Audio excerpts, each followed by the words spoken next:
সারা বাংলাদেশে 56,000 বর্গ মাইল। কয়েকদিন আগে গোয়েন্দা বিভাগের যিনি প্রধান এই বাংলাদেশে এখন, তিনি আমাকে বলছিল, হুজুর যেখানে জেড আছে, আল্লাহ কথা বলেছে কোরআনে, আপনি ওই ফোর্সে কথা বলবেন, কোনো বাধা নেই, কারো অনুমতি এদেশে আর নেওয়া লাগবে না। অন্যান্য ধর্মের মানুষেরা যেভাবে তাদের ধর্ম পালন করে, আপনারা কোরআন প্রচার করবেন এই মুসলিম দেশে উন্মুক্ত, কোন মহারতির আর অনুমতি লাগবে না। এটা বিশাল কথা না?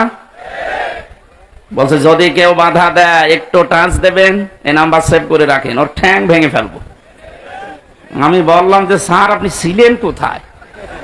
বলছে না, আমি কয়েকদিন আগে দায়িত্ব পেয়েছি, আমি এর আগে ছিলাম না, আমি একজন মুসলিম, আমার যা দায়িত্ব আমি পালন কর্ম মরণ পর্যন্ত, আল্লাহ যেন তাকে তৌফিক দেন, বলেন আমি। সুতরাং আমরা চাচ্ছি যত বিভাগ আছে বাংলাদেশে, বিচার বিভাগ, শিক্ষা বিভাগ, যত রকমের বিভাগ দেশে চলছে, স্বাস্থ্য বিভাগ সহ সব বিভাগের যারা দায়িত্বে আছেন তাদের হাত যেন আর বাধা না থাকে, খুলে যায়। বলেন বলেন। হাত খোলা থাকলে মানুষের যে সাহস হয়, তার বাস্তব প্রমাণের শহীদ আবু সাইদ হাত খুলে দাঁড়িয়েছিল। কথা বলেন না কেন? হাত খুলে যেভাবে দাঁড়িয়েছে, কি সাহস বলেন তো? ওর কি জীবনের মায়া ছিল না?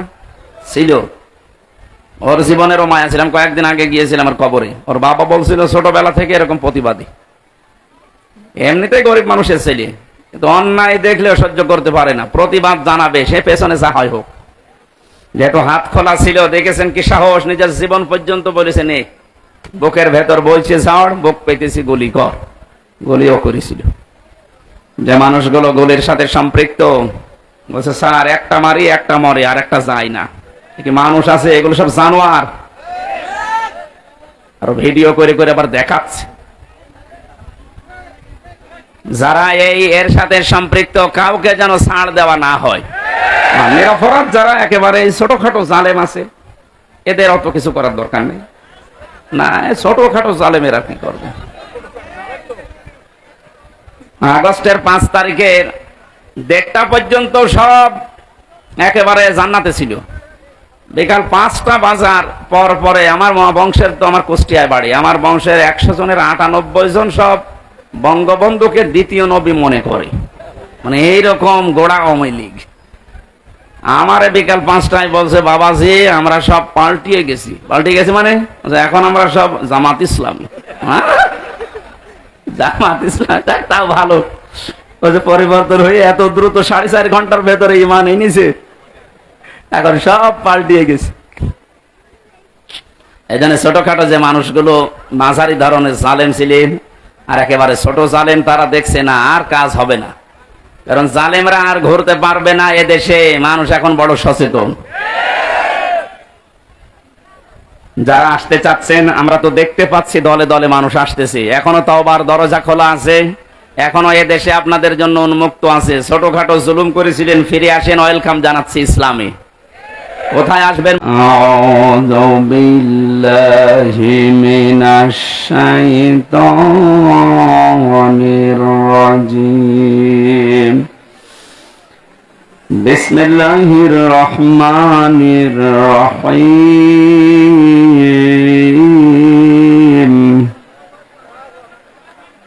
লাকাদ সাদাকাল্লাহু রাসূলাহুর রু'য়া বিল হাক্কি লাতাদখুলুন্নাল মাসজিদাল হারাম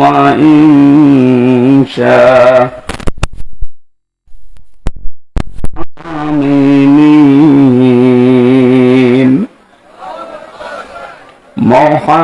মুহাল্লিকিনা রুউসাকুম ওয়া মুকাসসিরিনা লা তাখাফুন فعلم ما لم تعلموا فجعل من دون ذلك فتحا قريبا والذي أرسل رسوله بالهدى ودين الحق ودين الحق ليظهره على الدين كله وكفى بالله شهيدا صدق الله العظيم. عن أبي هريرة رضي الله تعالى عنه قال قال النبي صلى الله عليه وسلم من تمسك بسنتي عند فساد أمتي فله أجر 100 شهيد. رواه ابن ماجه. وما زادهم إلا إيمانا وتسليما. اللهم صل على محمد وعلى آل محمد كما صليت على إبراهيم. এই যে এটা একটুখানি ধরে দিলে তো হয় এদিকে। ঠিক আছে, এখানে দাঁড়িয়ে আছেন কারা? বসেন তো, বসেন। কামা সাল্লাইতা আলা ইব্রাহিম ওয়া আলা আলি ইব্রাহিম ইন্নাকা হামিদুম মাজিদ।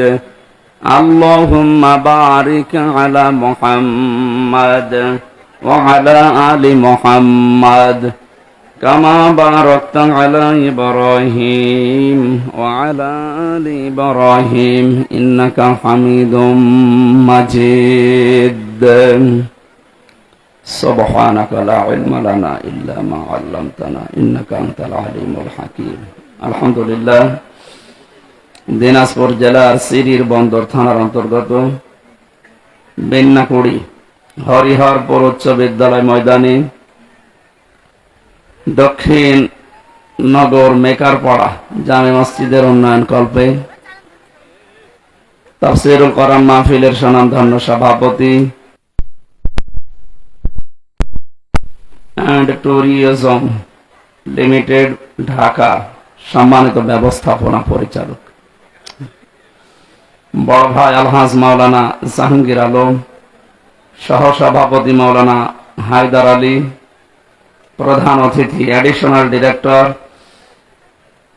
বাংলাদেশ ব্যাংক রংপুর, আপনাদের এলাকার সন্তান মনে হয় নাকি, জনাব মোহাম্মদ লুৎফর রহমান, আতালাল্লাহু উমরাহু ওয়া বারাকাল্লাহু ফি হায়াতি। মাইক কি এটা মনে হচ্ছে যে রওশনের সাথে মতো, জীবন যৌবন সব শেষ হয়ে গেছে। মাইক নিয়েছেন কি করছে?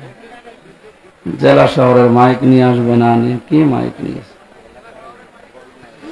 বিশেষ অতিথি আলহাজ মঈনউদ্দিন শাহ, প্রধান উদ্দীপক জনাব মোহাম্মদ মোখলেসুর রহমান শাহ, পৃষ্ঠপোষকতায় আছেন আলহাজ আব্দুল মান্নান শাহ, জনাব মামুনুর রশিদ মামুন সহ এতক্ষণ যারা আলোচনা রাখলেন, দিনাজপুরের সন্তান মাওলানা হারুনুর রশিদ, মাওলানা আমিনুল ইসলাম, যত মানুষের নাম দেখছি, এটা একটা নাম বলে দোয়া করতে গেলে আরো 10 মিনিট লাগবে।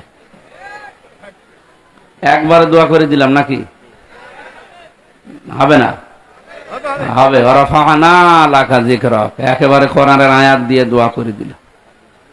যার যে মর্যাদা ঈমান আর আমল অনুযায়ী আল্লাহ যেন দুনিয়া আখিরাতে বাড়িয়ে দেয়। আপনাদের আমিন বলা শুনে বোঝা যাচ্ছে যে মানুষগুলো 2 নাম্বার। জবান খুলে বলেন তো আমিন। এতক্ষণ আলোচনা রাখলেন মাওলানা হোসাইন আহমেদ মাহফুজ, সেই চুয়াডাঙ্গা থেকে এসেছে। সামনে বসা আছেন আপনারা মুসলমান ভাই বোনেরা, অন্য ধর্মের যারা আছেন ওয়েলকাম জানাচ্ছি। গত পরশুদিনও দিনাজপুরের মাটিতে 10 জন অমুসলিম ইসলাম গ্রহণ করেছে আমাদের কাছে।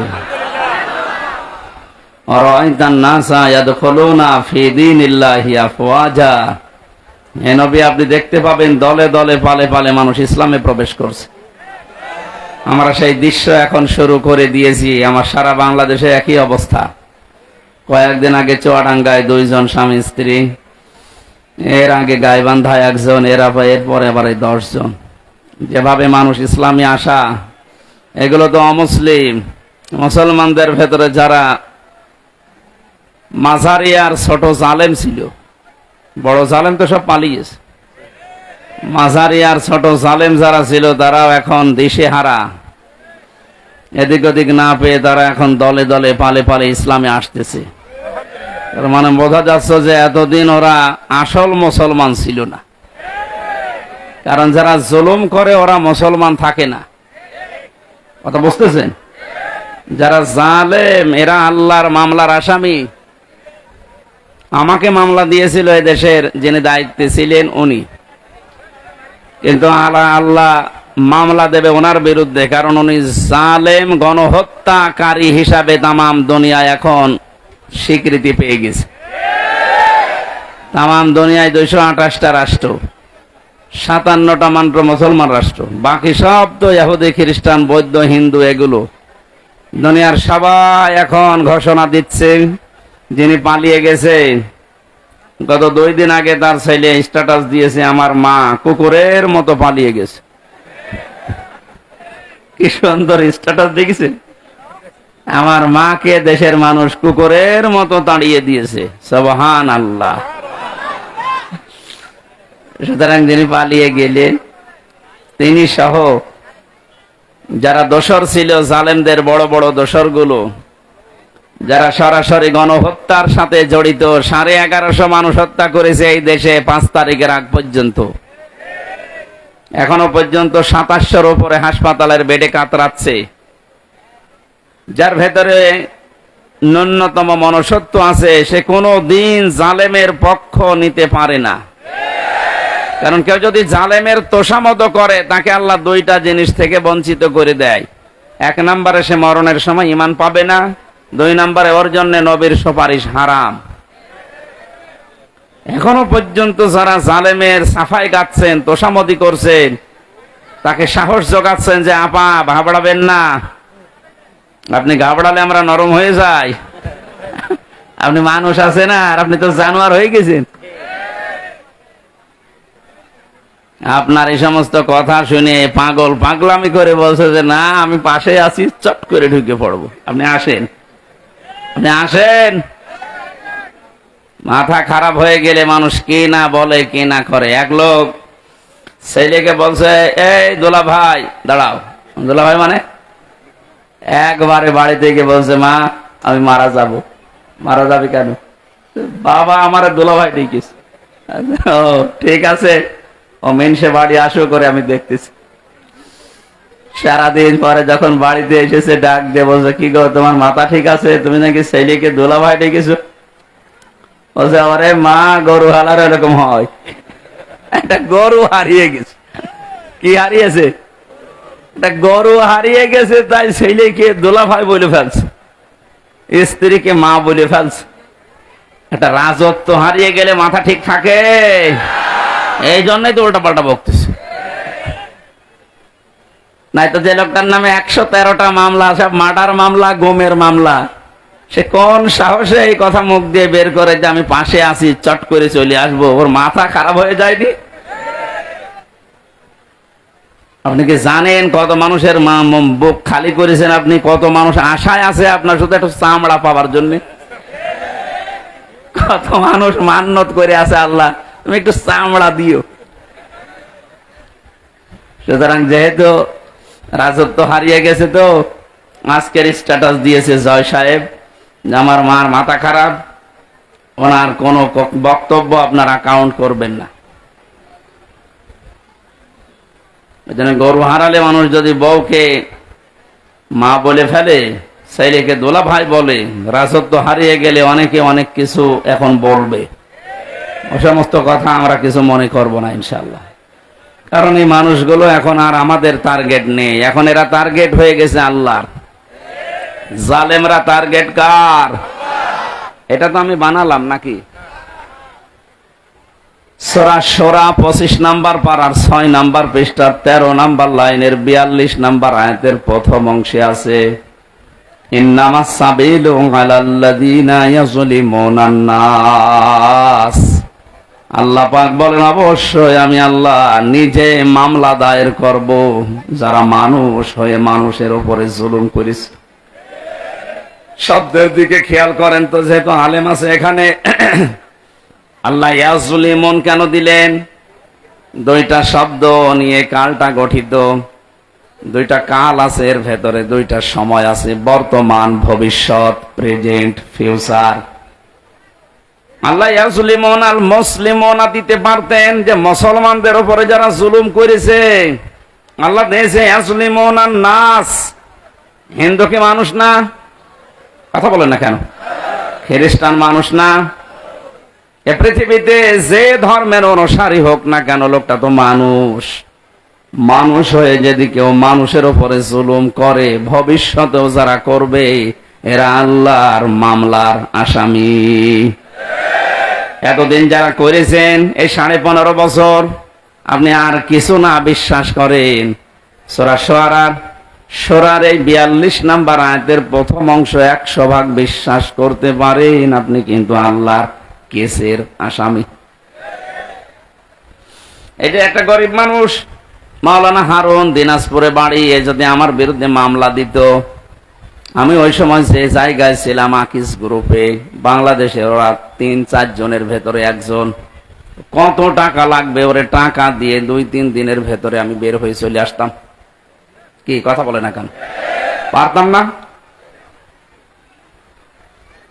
ওরা আমাকে গাড়ি চড়তে দিয়েছিল 1.25 কোটি টাকা, সেখানে ওরা কয় কোটি টাকা দিলে তো আমি চলে আসতে পারতাম। যেহেতু আমরা মামলার বাদী হারুন না, সভাপতি সাহেব না, একেবারে সরাসরি রাষ্ট্র, কিন্তু টাকা খাবেন না ওইভাবে। মামলার বাদী যত বড় হয়, মামলা তত জটিল হয়। 3টা বছরের ভেতরে বহু চেষ্টা চালিয়েছে আমার পরিবার, আমার দল মিলে, কোল কিনারা করতে পারে নাই, কিচ্ছু হয়নি। 3 বছরে মামলা যেখানে ছিল ওই জায়গায় পড়ে আছে, অথচ কয়েকদিন আগে আমার মামলা সবগুলো ঢিসমিস হয়ে গেছে। মনে করলাম, বলি যে বিচারপতি, 3টা বছর তো মামলা আপনার কাছে ছিল, কিছুই তো করলেন না। আজকে মামলা দেখে বলছেন যে কোনো মাল নেই, কি দিয়ে বিচার করব? যা, সব খালাস করে দিলাম। এতদিন বললেন না কেন? এতদিনে তো মামলায় কোনো মাল ছিল না। কথা বলছেন না কেন? আজকে বলছেন যে কোনো মাল ম্যাটারেস নেই, কি দেখে বিচার করব? সব খালাস করে দিলাম। সে ধরা পড়ার পর থেকে তো আপনার কাছে উঠতে আছে মামলা, ওই সময় কেন দিলেন না? এই কথাই বলতো মাননীয় আদালত যে হুজুর আমার হাত বাঁধা। কি বাধা? বলেন বলেন।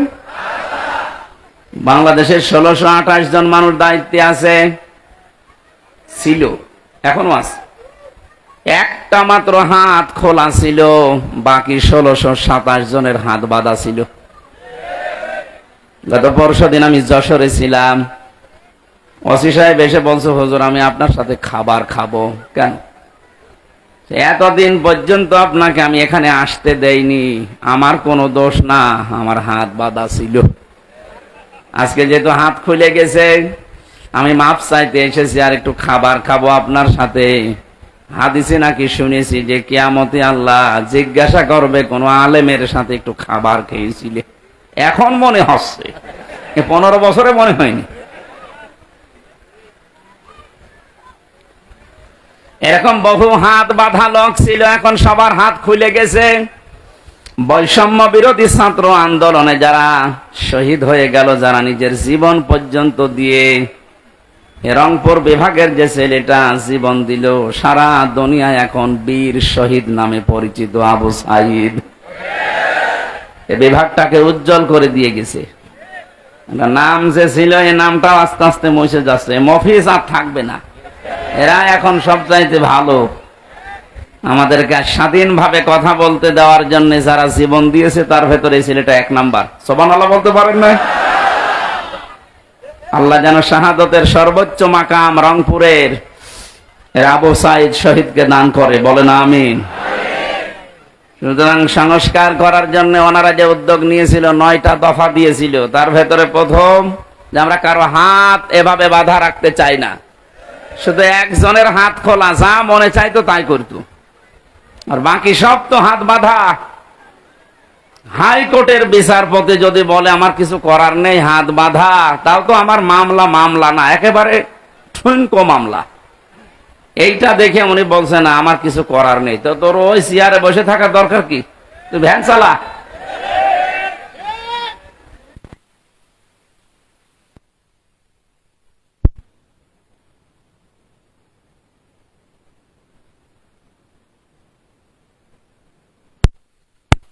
সামনে আপনাদের দিয়েছি,